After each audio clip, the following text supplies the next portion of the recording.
Hai kawan-kawan, kembali lagi bersama gua di Behind Movie. Gimana kabarnya?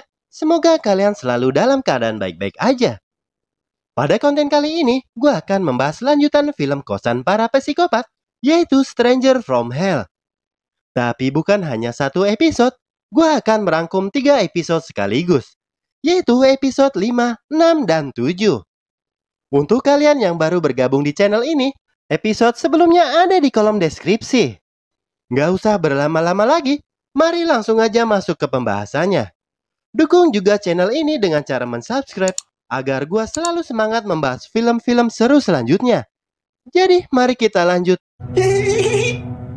Filmnya. Di sini, diperlihatkan efek dari minuman ramuan ibu kos yang telah dia minum. Jongwoo yang akan pingsan, kepalanya membentur dinding. Hal itu menyebabkan tas ransel miliknya meniban dirinya. Di luar dugaan, Jongwoo tersadar kembali dari pengaruh minuman ibu kos.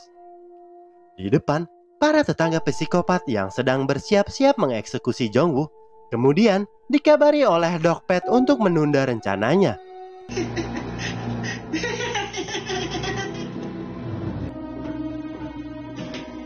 Merasa bete, Jongwoo membuka laptop. Namun betapa kagetnya, posisi laptopnya telah berubah. Merasa kamarnya disusupi ketika kerja, Jongwoo ke kamar ibu kos untuk melihat rekaman CCTV yang ada di lorong. Terlihat si mesum yang berjalan dan berdiri di depan pintu kamar Jongwoo. Tapi tiba-tiba rekaman CCTV yang dilihatnya error. Dia pun makin yakin kalau pria mesum itu telah menyusup kamarnya. Jongwoo yang sudah kesal bukan main, ingin mengajak ribut si pria mesum. Tapi tiba-tiba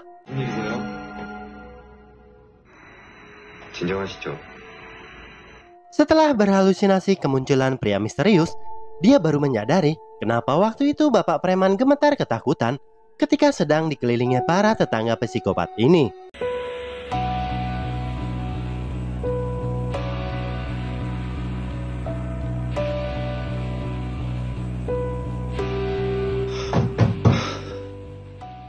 Setelah semuanya tenang, Jongwoo diajak si dokter ngadem sebentar di rooftop. Di sini, si dokter menebak kalau Jongwoo sangat ingin membunuh si pria mesum. Dia juga memberi kebebasan agar Jongwoo dapat melakukan apapun sesukanya. Dia yang bingung dengan pembicaraan si dokter, tiba-tiba ditelepon ibunya. Dengan kondisi keuangan yang masih bokeh, ibunya meminta uang untuk kakaknya yang sedang masuk UGD. Mau gak mau, dia mentransfer tabungan yang selama ini dikumpulkan untuk pindah kosan. Di dapur, terlihat ibu kos yang sedang menyuntikkan racun ke dalam minuman botolan. Pada saat tidur, Jongwoo bermimpi dorongan agar membunuh orang-orang yang selama ini membuatnya tak nyaman. 여기 이제 정말 좋은 청년들만 남아. 너 같은 놈은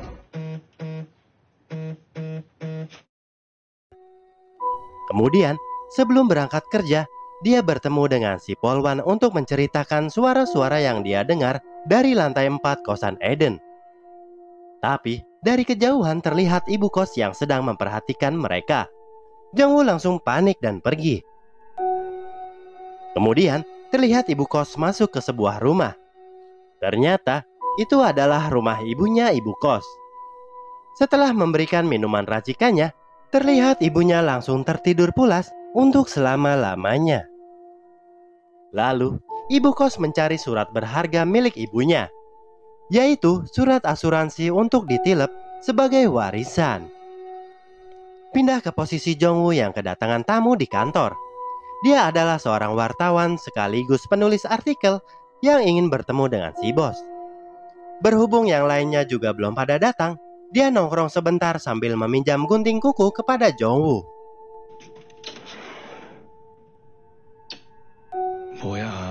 Setelah beberapa saat, karyawan yang lainnya datang. Melihat bosnya nggak ada, si tamu pun meninggalkan tempat ini.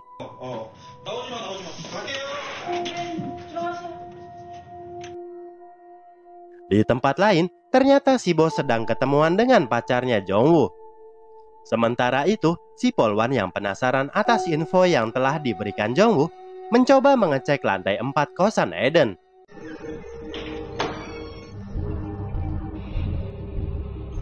Terlihat pria mesum yang mengetahui kedatangan Polwan mengancam ibu peramal dengan sebilah pisau.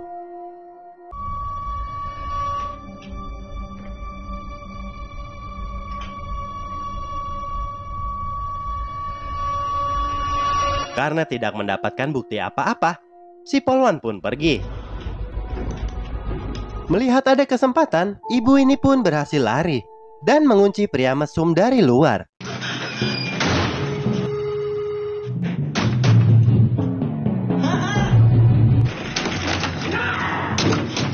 Karena kegaduhan di lantai 4, ibu kos yang lagi asik mainan terganggu dan langsung menunjuk ke atas. Ibu peramal yang berhasil keluar dengan kaki berdarah-darah bertemu seorang pria dan meminta pertolongan kepadanya. Akan tetapi, apesnya dia bertemu si dokter Kopet. Dia pun kembali disekap dan dibunuh dengan dicekokin minuman beracun. Kembali kepada Jong-woo yang akan pergi dinner bersama rekan kerjanya. Karena benar-benar udah gak nyaman sama kosannya, dia mencoba izin untuk numpang tinggal di rumah si bos. Tapi karena si bos rumahnya bau jempol kaki, si bos pun menolaknya. Dalam perasaan yang galau, Jong-woo minum-minum sampai mabok. Pada saat rekan-rekannya pergi ke toilet, Jong-woo meluapkan unek-uneknya kepada Byung-min yang selalu mesum di belakang Yoo-jung. Karena ketengsin, ketika hendak marah, tiba-tiba Yoo-jung datang meminta bantuan. Sebab si bos sedikit ada gesekan dengan orang lain yang sama-sama mabok. Kemudian datang Jong-woo yang benar-benar sedang kehilangan kendali, mengajak orang tersebut berkelahi.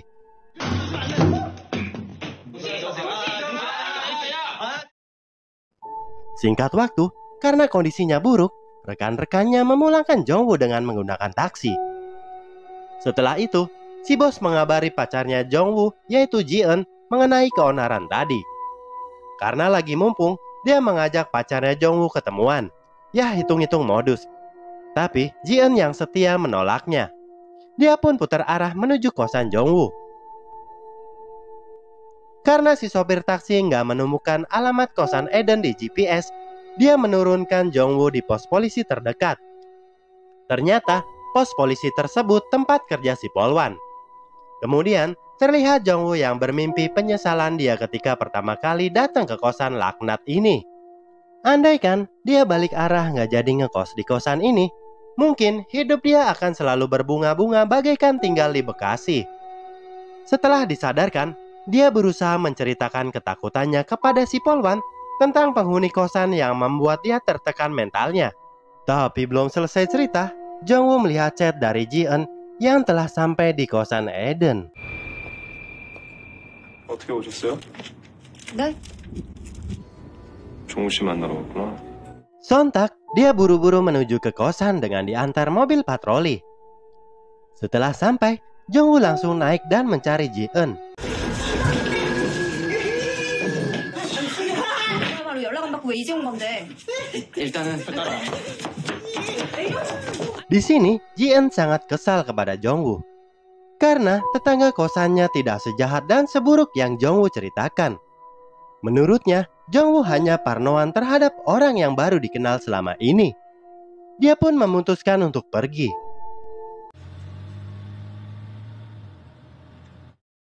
Ibu kos yang melihat Jong-woo sedikit stres, mengetuk kamar dan memberikan sebotol minuman. 너는 잘 갔어? Setelah beberapa saat, terlihat Jong-woo mulai tak bisa mengontrol tubuhnya.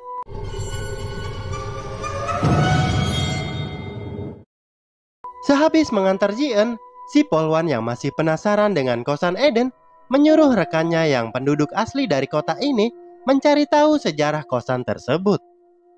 Di dapur, ketiga para tetangga psikopat sedang berbincang-bincang. Mereka yang tak sabar ingin membunuh Jong-woo terhalang niatannya karena belum diizinkan oleh si dokter. Kalau gegabah, nasib mereka akan sama seperti pria misterius yang telah tewas. Kemudian, scene diperlihatkan si dokter sedang membaca novel yang berjudul Metamorphosis. Dari pintu, terlihat ibu kos datang dan meminta untuk segera menghabisi Jongwoo. Sebab karena dialah orang luar mulai curiga terhadap kosan ini. Terlihat Jongwoo yang terbangun dari tidurnya. Pada saat keluar kamar, dia melihat Ji-eun yang berjalan melewati lorong. Dia pun kaget setelah melihat pacarnya sedang duduk bersama tetangga psikopat. Kemudian, karena haus, dia ke dapur sebentar untuk minum. Tapi si pria cupu yang mesum tiba-tiba muncul sambil bilang, "Aku akan membunuhmu dalam sekejap jika kamu menginginkan itu." Sontak, Jongwoo yang udah gak tahan dengan kemuakan mereka langsung menantang. Tapi ketika si pria mesum sudah pergi, muncul si botak cengengesan. Jongwoo yang mumpung lagi kesal ngatain dia dengan sebutan orang sinting. Ketika akan dikeroyok, si kembar boto melihat si dokter keluar.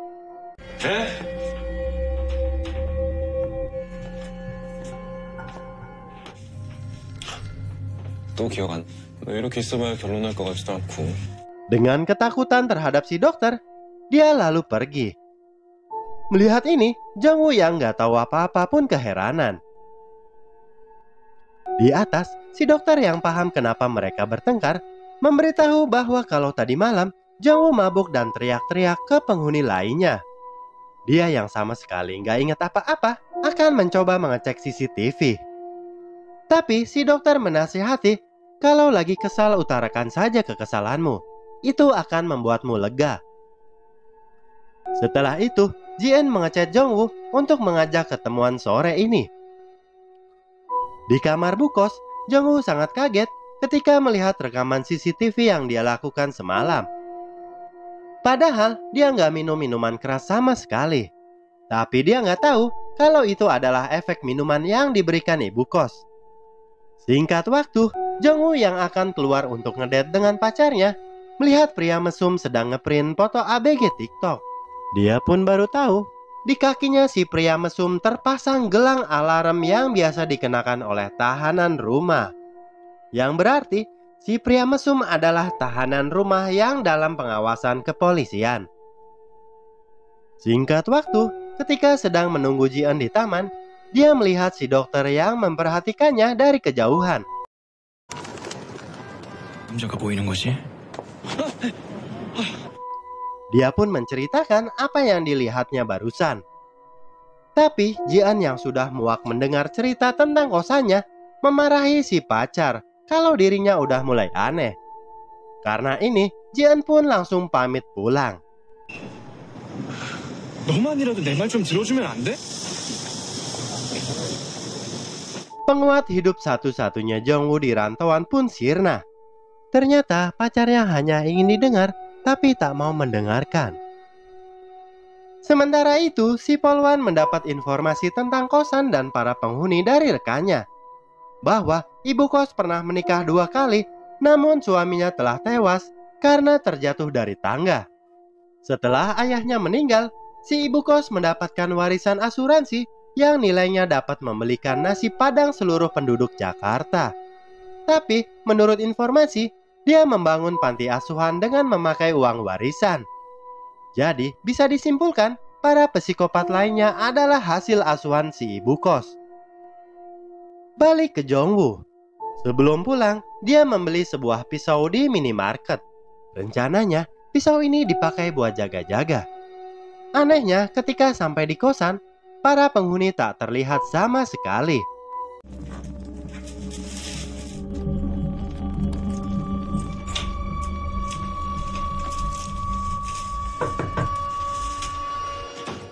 그 충전기 좀 빌릴 수 있을까요?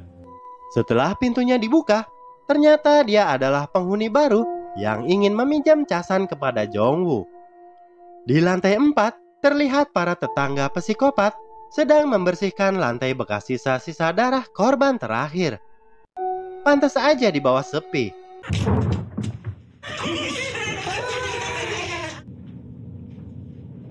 Terlihat si pria mesum memprovokasi si kembar yang rada normalan untuk membunuh Jongwoo. Menurut si mesum, dia nggak berani dengan Jongwoo. Sementara itu, Jung Woo yang mendengar kegaduhan di lantai 4 datang untuk mengeceknya. 여기 있어요? 잘 됐네.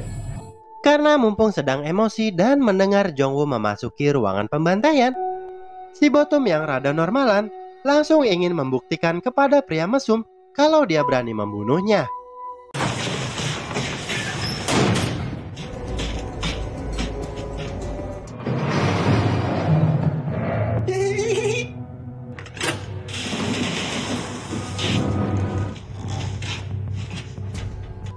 Terlihat, si Bottom normal kembali dengan lemas dan mengeluarkan darah dari dalam mulut. Setelah itu, dia roboh dan tewas. Kemudian, datang si dokter sambil memegang pisau bekas menusuk si Bottom. Dia memperingatkan kepada yang lain kalau berani menyentuh produk eksperimennya akan bernasib seperti dia. Di luar, Jung Woo yang habis ditelepon ibunya nggak jadi mengecek lantai 4. Pada saat tidur, Jung Woo kembali bermimpi buruk. Dia mendengar suara dirinya sendiri dari ruangan lain. Setelah dicek, dia melihat dirinya sendiri sedang duduk di kamar yang bersimbah darah. Kemudian, Jung Woo disuruh agar lari dari tempat ini sambil tertawa ala psikopat.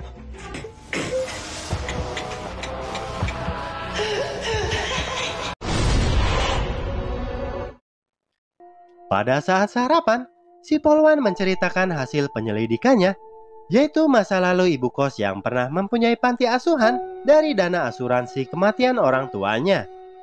Tapi setelah itu panti asuhannya terbakar. Kemudian dia mendapat asuransi lagi atas kebakaran tersebut. Sang ayah menduga bahwa semua itu sengaja dilakukan agar duit asuransinya cair ke tangan ibu kos. Karena penasaran, si polwan mengecek nama panti asuhan yang pernah ibu kos dirikan. Ternyata nama panti asuhannya sama seperti klinik di mana dia pernah memeriksa giginya. Dia pun berspekulasi, jangan-jangan si dokter ganteng ada hubungannya dengan ibu kos. Kembali kepada Jung Woo yang akan keluar. Dari belakang, dia dipanggil tetangga baru kosan. Tetangga baru itu ingin mengembalikan casan yang dipinjamnya semalam. Karena berhubung sama-sama ingin keluar, mereka keluar bersama. Kemudian, Jung Woo memperingatkan kepada dia agar berhati-hati kepada penghuni lain yang sifatnya aneh dan menyeramkan. Tapi, tanpa diduga, 안녕하세요. ternyata ada si dokter yang sedang nyantui di ujung tangga. Pastinya, obrolan mereka tadi didengar oleh si dokter. Kemudian, tetangga baru itu memperkenalkan diri. Dia bernama Sokyun. 네, 들어가세요. 와, 근데 저분도 엄청 잘생기셨네요. Singkat cerita, sesampainya di taman, tetangga baru itu ternyata adalah seorang musisi jalanan, atau bisa kita sebut pangamen. 머리 내 나이 5살이 악어 새끼 자기 새끼 시키는데 우리 엄마 돈을 갖고 펴 내려 I'm up 감사합니다.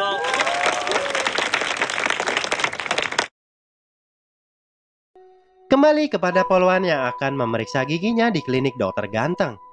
Di sini, dia melihat sebuah foto si dokter dengan beberapa orang. Di dalamnya terlihat si ibu kos dan para penghuni kosan. 우리 동네 어르신들 위해서 의료봉사하는 사진이에요. Dengan muncul tiba-tiba, si dokter menjelaskan bahwa mereka adalah sukarelawan. Lalu, si polwan bertanya tentang panti asuhan ibu kos yang namanya mirip dengan kliniknya. Ternyata, dulunya si dokter diasuh di panti asuhan yang didirikan ibu kos. Karena sudah sukses, si dokter ingin bermanfaat kepada orang lain dengan menjadi sukarelawan. Dia pun menamai kliniknya sama seperti panti asuhan itu. Kemudian, si dokter memberitahu kalau sekarang tinggal di kosan punyanya pendiri panti asuhan itu, yaitu kosan Eden.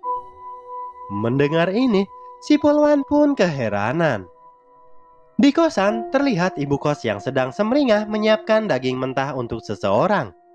Lalu, dia turun ke sebuah ruangan di bawah basement kosan.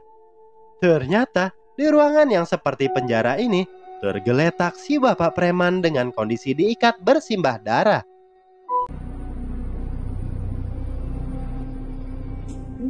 Di kamar kosan, diperlihatkan si Bottom yang memasuki kamar almarhum saudaranya. Setelah memeluk koper hitam yang diduga berisi mayat saudaranya, dia pun meratapi kematian sang saudara kembar yang pergi duluan.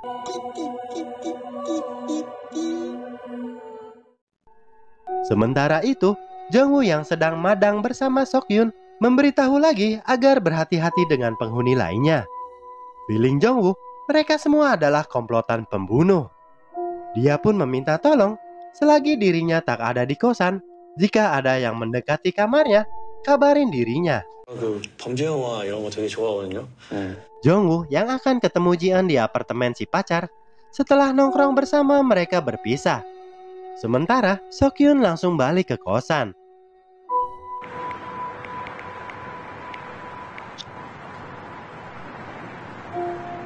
Sesampainya di apartemen Jian, dia melihat pacarnya yang habis ngedate bersama si bos.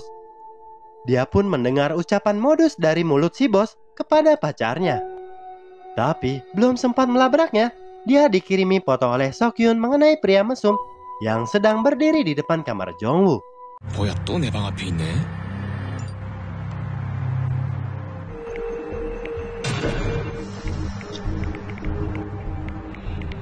Melihat Seokhyun ketahuan pria mesum, Jongwoo sangat panik dan langsung cabut menuju kosan. Setelah berkali-kali mencoba menghubungi, akhirnya Seokhyun mengangkat telepon dan mengabari keadaan saat ini. Mendengar tetangga barunya baik-baik saja, Jongwoo sangat lega. Jongwoo yang panikan memarahi tetangga baru itu karena membahayakan diri sendiri. 빨리 오세요. 예. 이제 걔네 진짜 언제 들어와서 칼질할지 모른다 너한테. 예.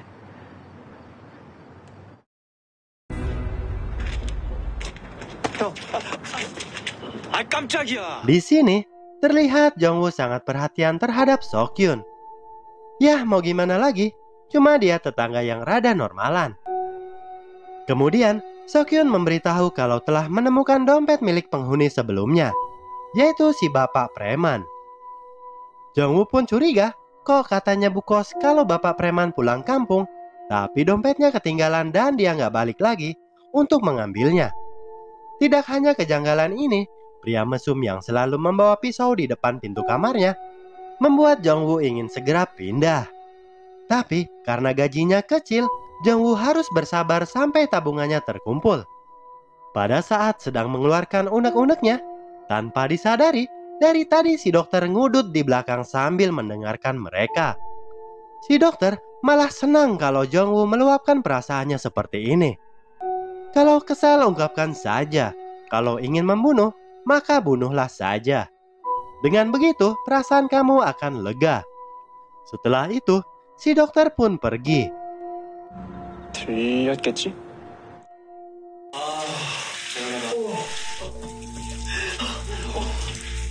Setelah mandi, mereka berdua masuk kamar dan tidur.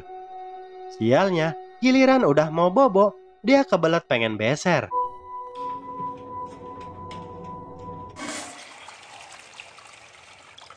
Ketika akan balik ke kamar, dia dikagetkan oleh si pria mesum yang berdiri di pintu kamar dengan membawa pisau. Dengan segera, dia membuka kamera untuk dijadikan bukti ke polisi. 종가 거기서 뭐해? 아이고, 이거 계란? 내가 혼자 먹으려고 그런 건 아니고. Anjritnya, ibu kos muncul tiba-tiba mengagalkan rencananya. Karena berisik, Seokhyun keluar menanyakan apa yang terjadi. 칼림인데 내 방에 들어가려고 했어. 하필 왜 갑자기 그때 나와가지고 아줌마 아니었으면. 정말이지? 예? 학생 네가 챙이냐? Setelah dijelaskan ke mereka, ibu kos sangat kesal dan langsung berjalan menuju kamar pria mesum. Karena mendengar kegaduhan, si Bottom keluar kamar. Lalu, ibu kos langsung menyuruh Bottom menggeledah kamar pria mesum.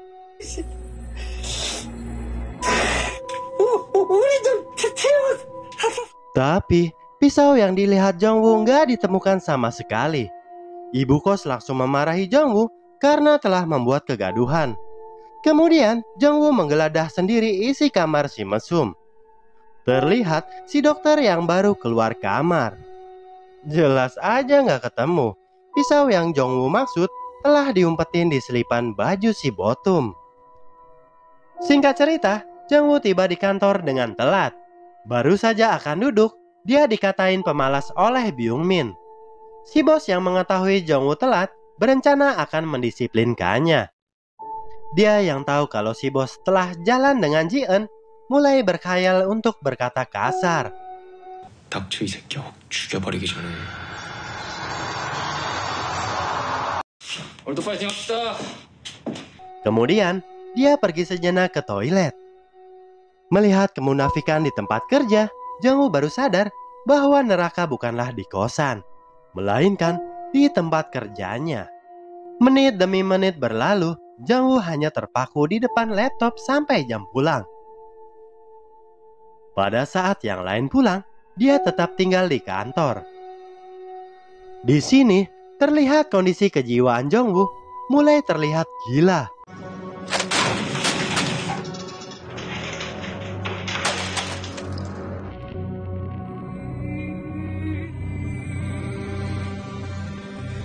Sepulang kerja, Jongwoo yang mampir ke warnet dibuat tak nyaman oleh para bocil gamers. Karena sudah larut, Jongwoo melapor ke penjaga warnet untuk mengusir para bocil.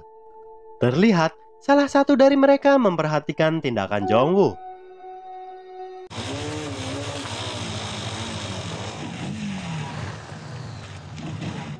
Ketika akan pulang, di tempat sepi Jongwoo dihadang para bocah tadi.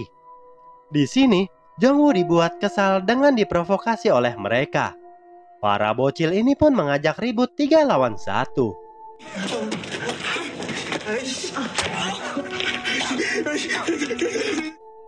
Walau dikeroyok, Jongwoo berhasil mengalahkan mereka. Dengan sisa tenaga, Jongwoo berusaha berjalan walau akhirnya dia nggak sanggup untuk berdiri.